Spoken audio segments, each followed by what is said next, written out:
Инструкции за прилагане на продукта, стъпка по стъпка. За лека до средна степен на неволно изпускане на урина, подложките Molicare 4 и 5 капки са с V-образна форма и маншети, предпазващи от изтичане. С дискретен и удобен размер.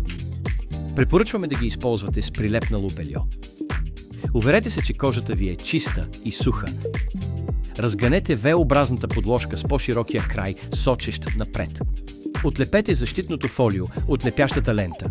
Поставете подложката на прилепнало към тялото бельо, така че широката страна да е отпред. Нежно разтворете защитните маншети и ги позиционирайте така, че да обхванат здраво гениталната област. Притиснете внимателно подложката на място и я регулирайте, за да прилегне удобно. При смяна, просто отлепете подложката от бельото и я хвърлете в общите отпадъци.